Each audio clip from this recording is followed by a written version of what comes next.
안녕하세요.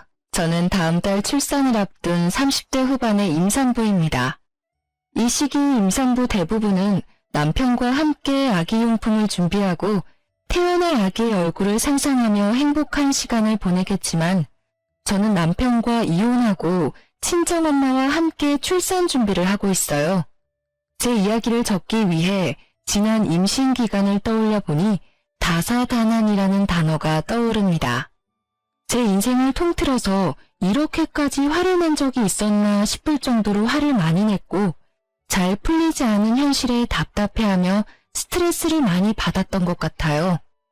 출산을 앞두고 마음으로만 간직하고 있기에는 너무 속상하고 힘들어서 오늘 여기에 저의 한풀이를 한번 해볼까 합니다.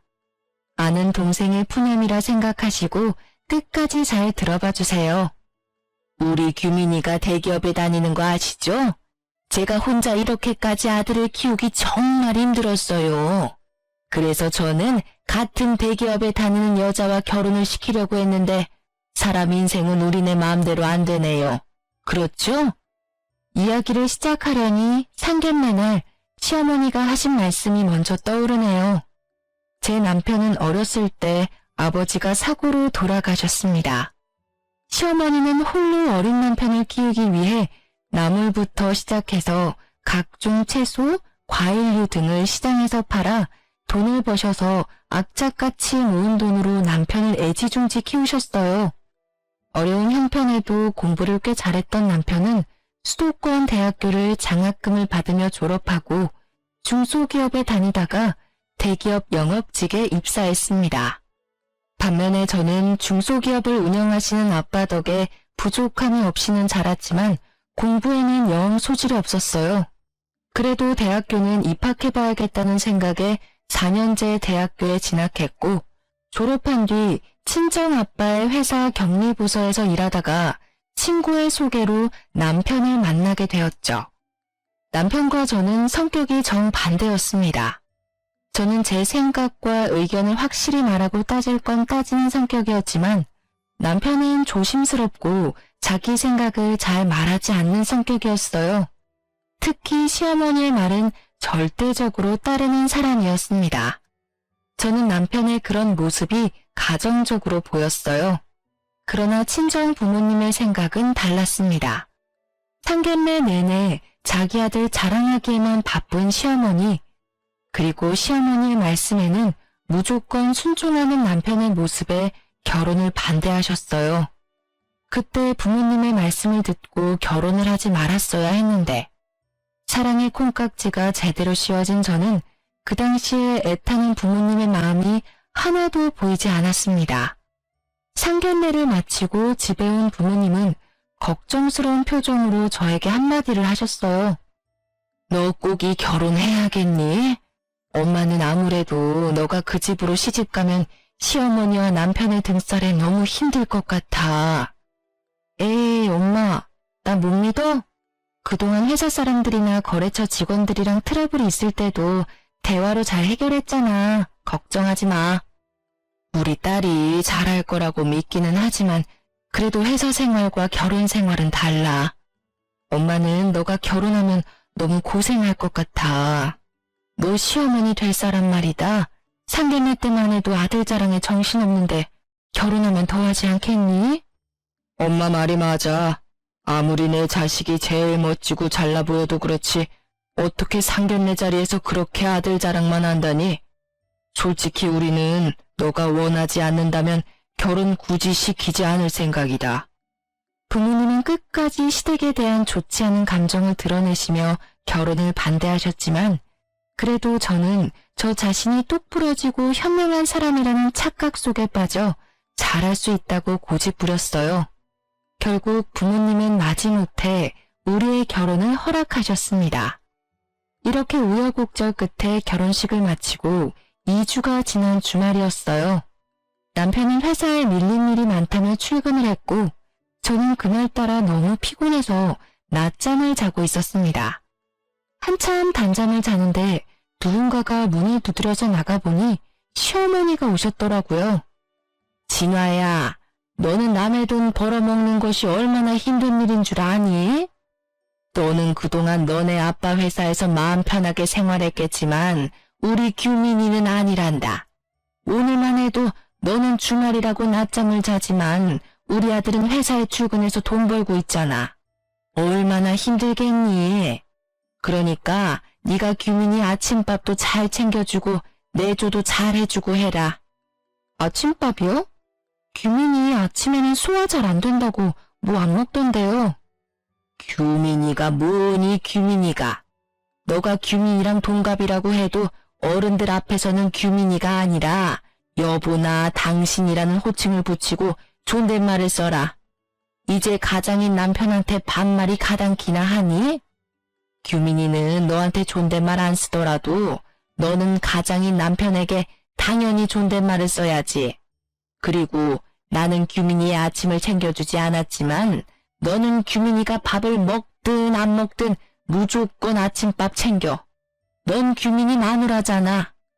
시어머니는 자신도 챙겨주지 않은 아침밥을 제게 챙기라고 상하였습니다. 게다가 동갑인 남편에게 존댓말을 쓰라니 그저 황당했어요. 무슨 동갑끼리 존댓말을 써요. 서로 쓰는 것도 아니고 저만 일방적으로 남편에게요? 그리고 어머니도 챙겨주시지 않았던 남편 아침밥을 제가 왜 챙겨야 해요? 만약에 제가 일하지 않고 남편이 앞으로 아침을 먹겠다면 모르겠지만요. 저도 회사에 출근해야 하고 남편도 먹지 않은 아침밥을 제가 왜 해야 하는지 저는 이해가 안 가요. 어머 얘 좀 봐라. 너 지금 나한테 말 대꾸하는 거야? 생각을 해봐라. 우리 아들은 대기업에서 일하고 너는 구멍가게 같은 회사에서 일하고 있잖아. 거기서 돈 벌어봤자 뭘 얼마나 번다고 우리 아들 아침밥도 못 챙겨주니? 그리고 요새 같은 어려운 시기에 대기업에 입사해서 긴 시간 잘 버티는 게 어디 쉬운 줄 알아? 그니까 우리 아들이 앞으로 스트레스 받지 않고 회사 일만 잘 할 수 있도록 고분고분하게 내줘야란 말이다. 시어머니의 말처럼 요새 같은 어려운 시기에는 대기업에 입사하기도 어렵고 어찌어찌 입사했다 쳐도 잘리지 않고 무사히 다니기가 쉽지 않다는 것은 잘 알고 있습니다. 그런데 제 남편 사실 회사에 다닌 지 2년밖에 되지 않았어요. 대학교 졸업 후 원하던 대기업에 취업이 되지 않아 중소기업에서 일하다가 우연히 대기업에 입사하게 된 것이었습니다. 물론 그것도 대단한 일이긴 하죠. 하지만 고작 2년 다녀놓고 엄청나게 오래 다닌 것처럼 떵떵거리며 말씀하시는데 기가 막혔습니다. 누가 들으면 어머니 아들 10년 일한 줄 알겠어요. 2년밖에 일 안 했으면서. 그리고 제가 한마디 더 하자면요. 저희 아빠 회사 구멍가게 아니에요. 물론 대기업만큼 크지는 않지만 그래도 이렇게 무시당할 만큼 작은 회사는 아니라고요. 뭐라고? 시어미한테 이게 무슨 말버릇이니?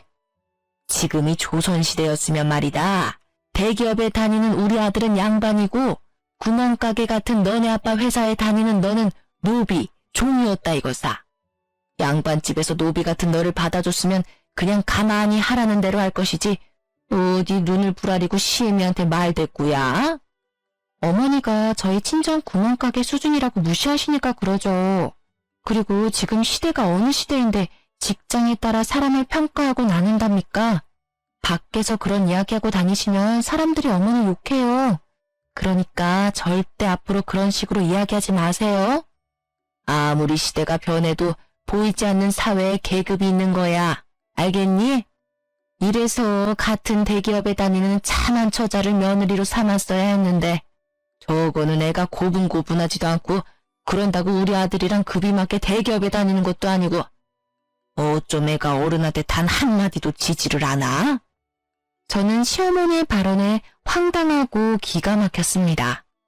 21세기의 대기업, 중소기업 운운하며 사람을 양반, 노비로 급을 나누는 게 말이 되나요? 그리고 솔직히 대기업이라고 해서 무조건 복지나 근무 환경이 좋은 것도 아니고 중소기업이라고 해도 급여나 복지가 좋은 회사들도 많이 있지 않습니까? 게다가 아빠의 회사는 중소기업이지만 대기업 못지않게 월급도 많이 주고 복지도 좋기로 소문난 회사였어요. 이런 아빠의 회사를 구멍가게라고 하며 무시를 하니 저도 가만히 있을 수가 없었습니다.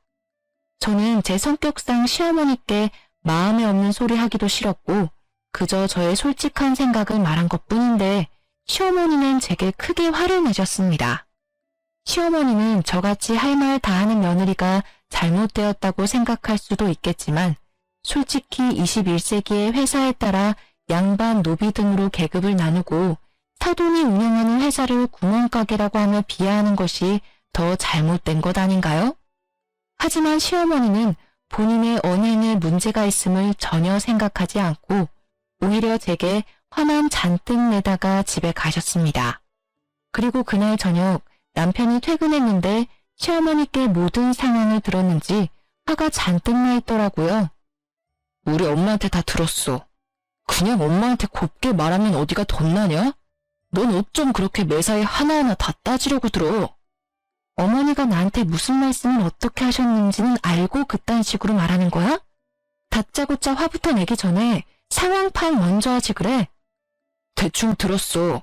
우리 엄마가 너가 우리 집안 사람이 되었으니 기강 잡으려고 조금 뭐라고 하신 것 같은데 그냥 알겠다고 하면 되는 거 아니야? 기강? 야, 우리 부모님이 언제 너한테 기강 잡는답시고 막말한 적 있냐? 그리고 어머니가 나한테 무슨 말씀을 하셨는지 알아? 우리 아빠 회사가 구멍가게란다. 솔직히 내가 다니는 회사처럼 대기업은 아니잖아. 그리고 우리 엄마가 옛날에 시장에서 일하셔서 말이 원래 거칠어. 그거 모르고 결혼한 것도 아니면서 왜 그래? 그래, 네가 다니는 그 잘난 회사에 비해선 규모가 작으니까 우리 아빠 회사가 구멍가게 수준인 건 그렇다 치자. 그런데 어디 그뿐인 줄 아니? 대기업에 다니는 너는 양반이고 중소기업에 다니는 나는 노비란다. 내가 노비라는 소리를 들으면서도 참고 있었어야 해? 우리 엄마가 그런 말을 했다고? 그건 못 들었는데. 아무튼 엄마가 말은 거칠어도 마음은 여린 분이니까 너도 욱하지 말고 그냥 그러려니 하고 살아. 너는 그게 가능해도 나는 절대 그렇게 못해. 내가 어머니한테 말하지 못할 게 뭐야? 넌 그래도 며느리잖아. 그냥 어른인 우리 엄마한테 좀 지고 살면 안 돼? 적당히 한 귀로 듣고 한 귀로는 흘리면서 살면 안 되냐고. 야, 내가 너랑 결혼하면서 너네 집 힘들다고 해서 이 집도 해오고 결혼식 비용이나 혼수도 다 반반으로 했는데 노비라는 소리나 들으면 무시당하면서 살아야 해? 난 그렇게는 못 살아. 솔직히 저희 부모님은 시댁에 기죽어 살지 말라는 의미에서 신혼집을 마련해 주셨습니다. 그것도 남편 회사가 서울에 있으니 남편 회사 근처로 마련해 주셨죠. 반면에 시댁은 남편이 대기업에 다녀도 경제적으로 넉넉하지 않다는 이유로 아무것도 해주시지 않았어요. 그러면서 도리만 강요하는 시어머니한테 화를 내는 저를 남편은 이해하지 못했습니다. 우리는 합의점 따위는 없는 평행선 같은 싸움을 했고 그 뒤로 남들은 깨를 볶는다는 신혼임에도 불구하고 남남처럼 아무 말도 하지 않고 지냈어요. 그렇게 일주일이 지났습니다. 한동안 냉전 상태였던 남편이 제게 할 말이 있는지 쭈뼛쭈뼛 다가오더라고요. 다음 주 주말에 약속 잡지 마. 사실 엄마가 이모들이랑 개모임에서 1년에 한 번씩 펜션 잡아서 1박 2일로 놀러가. 이번에는 우리 쪽에서 준비해야 하는 차례라서 다음 주로 펜션 예약해놨어. 너도 같이 가야 해. 그럼 다음 주에 시이모님들 모시고 1박 2일 여행을 가야 한다고? 그런 걸 너 혼자 일방적으로 정하면 어떡해? 내가 말을 하려고 해도 너가 화가 잔뜩 나 있는데 어떻게 말을 거냐? 뭐 어찌됐든 지금 말하잖아.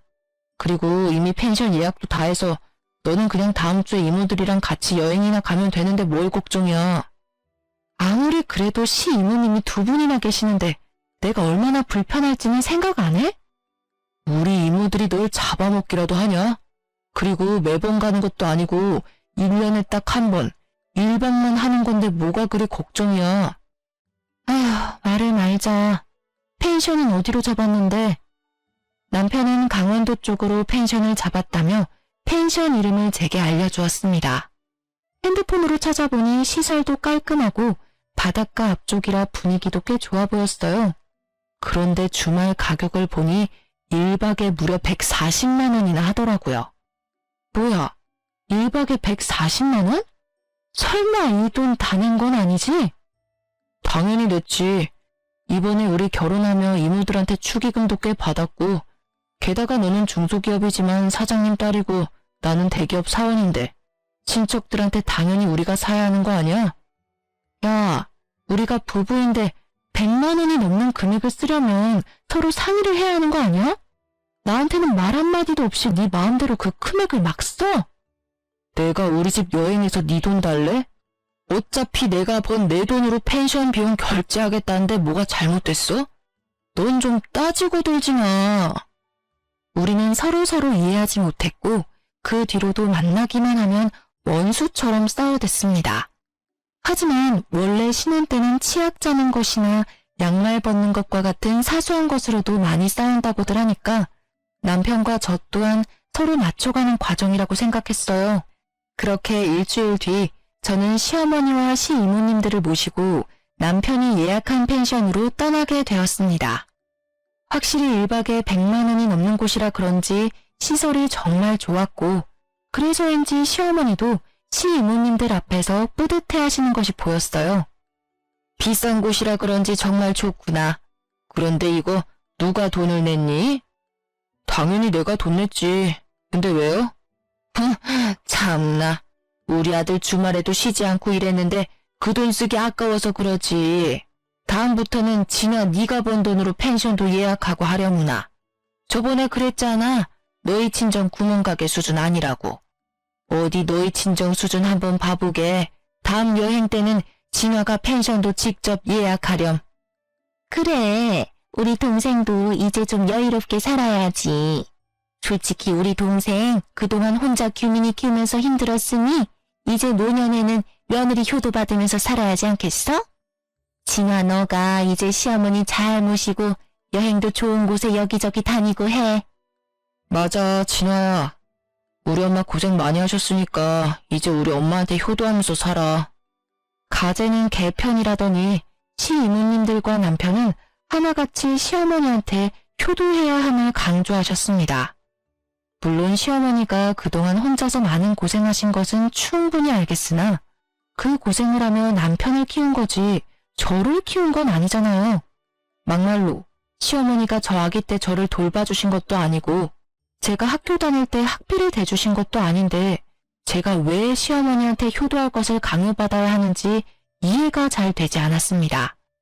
시간이 벌써 6시네. 배고프다. 얼른 저녁 먹자. 며느리야, 너 이름이 뭐였더라? 아무튼 얼른 고기 굽고 해라. 제 이름 진화야, 이진화. 진화야, 다들 배고프니까 얼른 준비해라. 아들은 운전하느라 피곤했지? 방에 들어가서 좀 자고 있어. 밥 다 되면 내가 부를게. 알았어. 운전했더니 피곤하긴 하네. 그럼 나 조금만 잘 테니까 밥 다 되면 불러줘. 시어머니는 남편에게는 방에 들어가라고 하고 제게는 저녁상을 준비하라고 시키셨습니다. 솔직히 저희 친정은 항상 다 같이 식사를 준비하고 여행 왔을 때는 아빠가 거의 요리를 하셨거든요. 그런데 아무도 일어나지 않고 제게만 이것저것 음식을 시키며 빨리 밥을 달라고 재촉하셨습니다. 솔직히 기분이 좋지는 않았지만 그래도 시어른들을 모시고 처음으로 여행을 온 것이니 잘 보이고 싶은 마음에 저 혼자 저녁을 준비를 했어요. 아직도 멀었니? 우리 백가족이 등에 붙겠다. 저 혼자 하려니 시간이 늦어지네요. 많이 배고프시면 어머니도 오셔서 좀 도와주시겠어요? 지금 며느리가 시어머니한테 일을 시키는 거야? 요새 참 세상이 편해졌나 보네. 나는 젊을 때 시어머니 말에 찍소리도 못했는데. 시어머니와 시이모님들은 배고프시다면서 손 하나 까딱하지 않으셨고 결국 저 혼자 모든 음식을 준비해야 했습니다. 얼추 준비가 다 되자 시어머니는 방에서 자고 있던 남편을 불렀어요. 저는 제가 모든 준비를 했으니 남편이 고기를 구워줄 것이라는 생각에 남편에게 집게와 가위를 건넸습니다. 진화야, 뭐하니? 얼른 고기 구워. 설마 고기 우리 아들이 구우라고 집게를 건네는 거야? 우리 아들 여기까지 운전하고 와서 피곤해. 그러니 너가 하렴. 시어머니는 당연하다는 듯 저에게 고기 굽기를 시키셨고 분위기상 어쩔 수 없이 제가 불판 앞에 서게 되었습니다. 고기를 굽는데 제게 그 누구 하나 쌈을 싸주거나 고기 한 점 먹어보라고 말하지 않더라고요. 남편이라는 작자 역시 자기 입으로 고기 넣고 술 먹기 바빠 저는 보이지 않는 듯 했습니다. 애미야, 고기가 다 떨어져 가는데 고기 아직 멀었니? 얘가 왜 손이 느리니? 그리고 상추도 다 떨어졌으니 좀 씻어오느라. 쌈장도 없다. 쌈장도 덮어와. 오는 길에 소주도 부탁해. 그 자리에 있는 모두는 저를 여기서 일하는 직원 정도로 생각하는 것 같았고 순간 저는 여기서 이런 사람들을 위해 왜 고기를 굽고 있어야 하는지 모르겠더라고요. 너무 화가 난 저는 집게를 내려놓고 그들에게로 다가갔습니다. 저는 직원이나 도우미로 온 것이 아니에요. 왜 저만 고기를 굽고 잔심부름을 해야 하죠? 제가 일한다고 일당을 받는 것도 아닌데요. 장규민, 너 고기 먹을 만큼 먹었으니까 이제 네가 직접 해. 우리 아들 평일에도 힘들게 일하는데 너는 여행 와서도 꼭 우리 아들을 잡아야 속이 후련하니? 이 집 며느리 성격이 장난 아니네. 그럼 여기서 고기를 네가 구워야지 누가 구워? 평일에는 일하고 오늘은 운전하느라 힘든 우리 조카가 굽니? 아니면 나이든 우리가 굽니? 일할 사람이 너 말고 또 누가 있어? 원래 이런 데서는 당연히 며느리가 해야 하는 거야. 죄송한데 저는 온 가족이 다 함께 식사 준비하는 집안에서 자라서 이모님 말씀대로 하지는 못하겠네요. 그리고 자꾸 남편은 평일에 일하느라 바쁘다고 하시는데 저도 평일에 일하느라 바쁘고 피곤해요. 그래봤자 너네 부모님이 운영하는 코딱지만한 회사인데 거기서 일해봤자 무슨 일을 얼마나 한다고. 야, 원래 며느리는 시댁에서 일하는 사람이야. 알아알지도 못하면서. 빨리 네 자리 가서 고기나 구워. 분위기 깨지 말고. 저는 이런 대우 받으며 이 자리에 더는 못 있겠네요. 그리고 제가 여기 있어서 분위기가 깨지는 것 같으니 저는 집으로 가겠습니다. 저 빼고 가족끼리 좋은 시간 보내세요. 참, 밤이라서 버스가 없으니 제가 자동차 끌고 갈게요. 내일 새벽부터 버스 다닐 테니까 알아서 버스 타고 오세요. 저는 방에 들어가 제 짐과 차 키를 챙겨 펜션을 나왔습니다. 남편과 시어머니는 저를 붙잡으려 했지만 화가 잔뜩 난 저는 도무지 그 자리에서 1분 1초도 같이 있을 수 없었어요. 아무리 며느리이고 어른을 공경해야 하는 젊은이라고는 하지만 저를 가족이 아닌 직원 정도로 보는 사람들과 저의 황금 같은 주말을 보내기는 싫었습니다. 집으로 가는 길에 남편과 시어머니가 돌아가며 전화를 수십 통을 했지만 저는 받지 않았어요. 그렇게 2시간 정도 달려 빈 신혼집에 도착한 저는 혼자 맥주 한 캔을 먹고 잠이 들었습니다. 그리고 다음날 밤이 다 돼서야 남편이 화를 잔뜩 내며 집에 왔어요. 야, 집에 가려면 그냥 갈 것이지 차는 왜 가지고 가? 너가 차 가지고 가는 바람에 이모님들이랑 엄마 짐 들고 오느라 얼마나 힘들었는지 알아? 그건 그렇고 우리만 고기 먹은 게 그렇게 속상했어? 고기 좀 적게 먹은 게 여행 다 때려치우고 올 만큼 화를 낼 일이냐고. 너가 방에 가서 잘 동안 나는 계속 일했어. 가자마자 짐도 제대로 못 풀고 상추 씻고 고기 굽고 있었다고. 고깃집 직원처럼. 고깃집 직원은 차라리 일당이라도 받지. 나는 뭐야? 고기 너만 구운 게 그렇게 억울하고 속상했냐? 그래, 그럼 일당 줄게. 옛다, 여기 수고비 10,000원. 됐지? 남편은 제 앞에 10,000원짜리 집 한 장을 던지고는 큰 방으로 들어가 버렸고 그날 밤 남편은 나오지 않았습니다. 혼자 거실에 앉아있는데 제 생각은 눈꽃만큼도 없는 남편과 같이 살아야 할지 말아야 할지 고민이 되더라고요. 솔직히 이혼녀가 되기는 싫은데 또 이렇게 살기는 더더욱 싫었던 저는 밤새 고민 끝에 어렵게 이혼을 결심했습니다. 그날 저녁 저는 퇴근하고 온 남편에게 이혼 서류를 내밀고 친정으로 향했어요. 부모님께 그동안 있었던 일들을 다 이야기하니 그런 막대먹은 시댁과는 아기 생기기 전에 빨리 정리하는 게 낫다고 하시며 저를 위로해 주셨습니다. 그런데 문제가 생겼어요.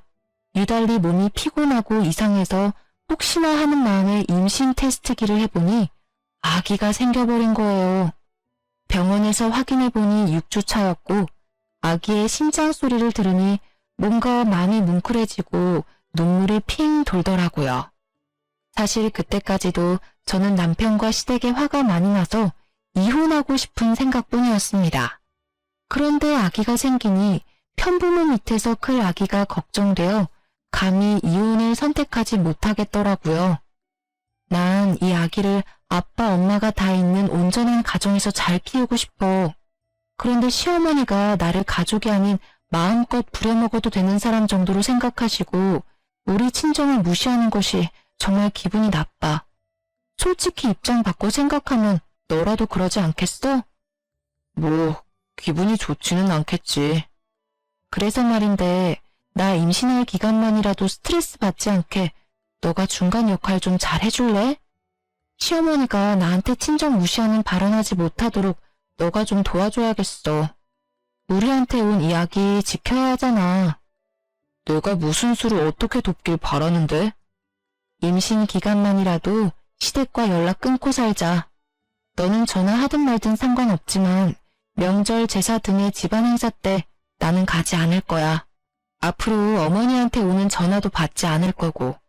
그렇게 할 수 있게 너가 좀 도와줘. 저는 효자 남편이 저의 부탁을 들어주지 않으면 어쩌나 걱정했지만 그래도 아기를 위해서라고 하니 순순히 제 뜻을 따라주었습니다. 앞으로는 시어머니와 제 사이에서 중간 역할 잘하겠다고 굳게 약속까지 했어요. 그런 남편을 저는 믿었고 한동안은 나름 행복했습니다. 그렇게 임신 5개월 정도가 되었어요.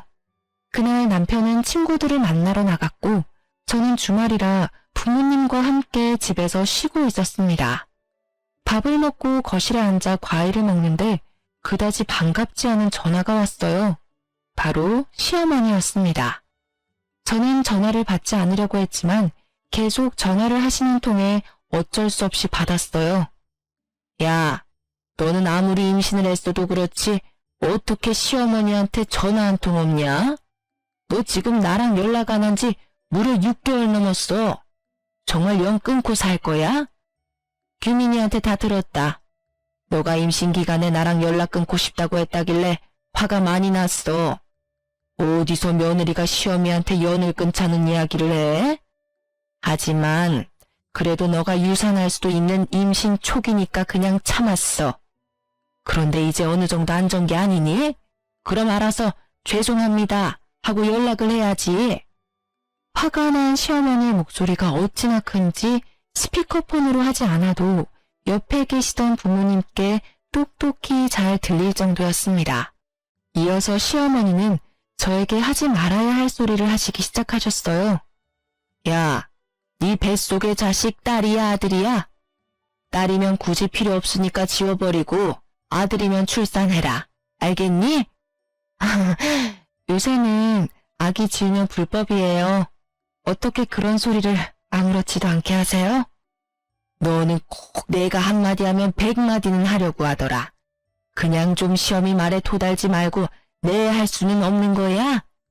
그리고 요새 젊은 사람들 아기 낳고 지 부모한테 자기 아기를 맡긴다더라. 나는 절대 그렇게 못하니까 애기는 네가 회사를 때려치우든지 해서 네가 직접 봐. 어린이집도 보내지 말고 네가 직접 보라고. 알겠어? 안 그래도 저 어머니한테 제 아기 부탁할 생각 전혀 없었어요. 그러니 걱정하지 마세요. 뚫린 입이라고 말은 잘도 짓거리는구나. 시어머니는 저에게 막말하시기 시작하셨고 옆에서 듣고만 있던 아빠는 속이 상하시고 화가 많이 나셨는지 제 전화를 빼앗아 가셨습니다. 사돈, 지금 임신한 아이한테 이게 뭐하는 짓입니까? 이러니 우리 딸이 시댁과 연을 끊자는 이야기를 하지. 딸이면 지워버리라고요? 어떻게 사람이 그런 말을 한답니까? 정말 무식하군요. 이봐요. 지금 말 다 했어요? 뭐? 무식? 그럼 당신의 딸내미는 임신했다고 시어미랑 연락 끊고 살자는 게 잘하는 짓이에요? 솔직히 사돈이 진화에게 해준 것이 뭐가 있습니까? 결혼한다고 집을 해준 것도 아니고 그 흔한 반지 하나 해준 것도 아니잖아요. 그저 부려먹으려고만 하면서 막말이나 일삼는데 그게 무슨 시어머니야. 게다가 아직 태어나지도 않은 아기 절대 보지 못한다고 말하는 게 맞다고 생각합니까? 네, 그쪽 말대로 우리 아기 절대로 사돈에게 맡기지 않을 겁니다. 그리고 진화 스트레스 받아서 우리 집 손주 잘못되면 안 되니 제가 진화 돌봐야겠네요. 지금 사는 애들 집 팔고 우리 집 근처로 옮길 거니까 그런 줄 알아요. 뭐라고요? 어디서 지금 결혼한 여자가 친정이랑 가깝게 지내? 거기 경기도잖아. 나는 서울인데 그럼 우리 아들 어떻게 봐? 절대 그건 안 돼. 안 된다고 하면 어쩔 건데요. 그 집 내가 산 집입니다. 집 주인인 내가 집을 팔겠다는데 그쪽이 아기 태어나면 아기 봐줄 것도 아니잖아요. 그러면서 왜 애들 이사를 못하게 해? 거기로 가면 서울에 있는 우리 아들은 출퇴근을 어떻게 하라고요? 옷 좀 자기 딸만 생각하고 내 아들은 자식도 아닌가요? 이봐요. 사위도 자식이야. 나야말로 하고 싶은 소리네요. 이봐요. 며느리도 자식이에요. 세상에 임신한 자식한테 소리 빽빽 지르는 어미가 어디에 있답니까? 아무튼 그렇게 알고 전화 끊습니다. 사실 아빠 회사는 경기도 쪽이고 남편의 회사는 서울이었기에 아빠가 신혼집 구해주실 때 남편의 회사와 가까운 곳으로 일부러 구해주셨습니다. 그런데 시댁에서 이런 식으로 나오니 아빠는 더는 멀리 둬서는 안 될 것 같다며 우리에게 경기도로 이사 오라고 하셨어요. 솔직히 처음에는 홧김에 하시는 말씀인 줄 알았습니다. 그런데 한 달 뒤 친정집 근처에 꽤 괜찮은 신혼집을 구해주셨고 결국 우리는 남편 회사에서 2시간 30분이나 걸리는 곳으로 이사를 하게 되었습니다. 남편은 처음에는 너무 멀다고 반대했지만 집에 대한 지분이 전혀 없기에 찍소리 못하고 따라왔죠. 그런데 출산 3달을 앞두니 배가 많이 나와 점점 힘들었고 집에 있는 남편에게 도와달라고 했지만 남편은 자신도 바쁘다며 신경도 써주지 않았어요. 주말에 친정에서 부모님과 함께 보내고 있는데 시어머니한테 전화가 왔습니다. 니네 부모 옆에서 사니까 좋냐? 너 오늘이 무슨 날인지는 알아? 무슨 날인데요? 어머니 생신도 아니고 남편 생일도 아니잖아요. 네 시아버지 제사이다. 며느리가 돼서 어떻게 그런 것도 모르니? 그니까 얼른 우리 집으로 튀어와. 참, 우리 아들은 너네 아빠 때문에 매일 5시간씩 출퇴근하느라 힘들 테니 반드시 너 혼자 와라. 알겠니? 시어머니는 오늘 제사이니 오라는 말만 하시고 끊으셨습니다. 사실 저는 전날 병원 검진에서 임신성 당뇨에 저혈압이 심하다며 되도록 멀리 다니지 말라는 주의를 들었어요. 그래서 배가 잔뜩 나온 이 몸으로 서울까지 가기에는 무리였습니다. 게다가 제가 시댁에 가면 가정부처럼 일만 하다 올 것이 뻔했고 무엇보다 아버지 제사에 아들인 남편도 참석 안 하는데 얼굴 한번 못 본 제가 굳이 갈 필요는 없잖아요. 그래서 저는 시댁에 가지 않고 친정에서 낮잠을 잤어요. 그렇게 3시간 정도 지났으려나요? 계속 들리는 진동소리에 잠이 깨서 핸드폰을 보니 시어머니가 전화를 100통이나 하셨더라고요. 지금 전화 받아봤자 욕설만 들을 것이 뻔하기에 저는 계속 울리는 핸드폰을 받지 않았습니다. 그리고 잠시 후 누군가 친정집의 대문을 두드렸어요. 엄마가 깜짝 놀라 문을 열어보니 문 앞에는 시어머니가 계셨고 화가 난 표정으로 제 이름을 부르셨죠. 이진화, 너 이 시어미 말이 말 같지가 않냐? 너네 시아버지 오늘 제삿날이니까 당장 튀어오라고 했어 안 했어? 그런데 너는 친정에서 퍼질러 잠이나 자? 내가 그렇게 우습니? 시어머니는 저의 머리채를 잡고 흔들어댔고 그 모습에 놀란 엄마는 시어머니를 밀쳐냈어요. 다돈, 아무리 그래도 어떻게 임신한 아이 머리를 잡는답니까? 그리고 우리 진아, 지금 몸이 안 좋아요. 서울까지 갈 몸 상태가 아니라고요. 그건 내 알 바 아니고 며느리면 당연히 시댁 제사에 하늘이 2쪽이나도 참석해야 할 거 아니야. 이렇게 며느리 돌이 못할 거면 이혼해. 나도 너 뱃속에 자식 따위 필요 없다. 이혼이요? 알겠습니다. 이혼할게요. 안 그래도 며느리 집안 노비로 보는 어머니랑 중간 역할 제대로 하지도 못하는 남편 때문에 힘들었는데 잘 됐네요. 아기에게는 아빠와 엄마가 같이 있는 환경이 좋을 것 같아 어떻게든 살아보려고 했었는데 이런 시어머니와 남편 밑에서는 아기가 보고 배울 게 하나도 없겠네요. 시어머니는 제가 덥석 이혼하겠다고 하자 잠시 당황하는 기색을 내비쳤습니다. 그래도 이미 내뱉은 말을 취소할 수는 없겠는지 오히려 더 큰 소리를 내시더라고요.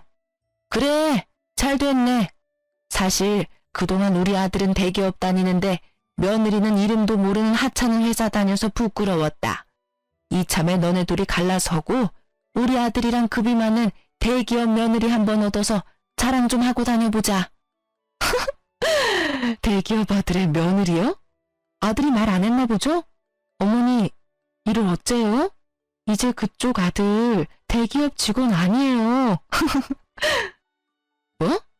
뭔 소리야? 우리 아들 대기업 잘 다니는데 무슨 소리를 하는 거야? 임신하더니 정신도 나버렸니? 시어머니는 여전히 남편이 대기업에 다니고 있는 줄로만 알고 계셨습니다. 저는 원래 시어머니와 따로 연락을 안 했는데 남편 역시 자신이 회사에서 잘린 사실을 말하지 않았던 것이죠. 어머니, 아니지. 아줌마의 그 대단한 아들이요. 매일 지각해서 회사에서 권고사직 당했어요. 그 잘난 대기업에서 잘렸다고요. 아시겠어요?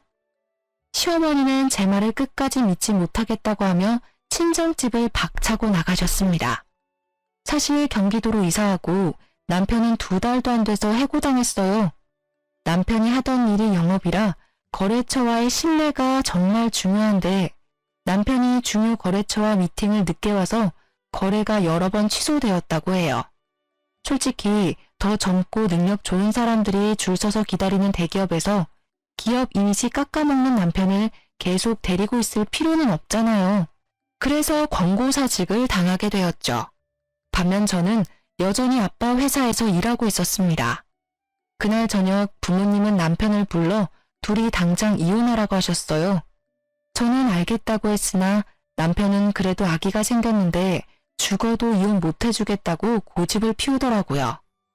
뱃속의 아기를 생각한다는 사람이 너네 엄마 하나 제대로 막지 못하냐? 솔직히 너네 엄마가 그동안 나한테 얼마나 막말을 했어? 게다가 오늘은 너네 아빠 제사인데 오지 않았다고 여기까지 쫓아와서는 내 머리채를 잡더라. 나는 내 자식이 이렇게 폭력적이고 말도 무식하게 하는 어머니를 닮을까봐 무서워. 앞으로는 내가 잘할게.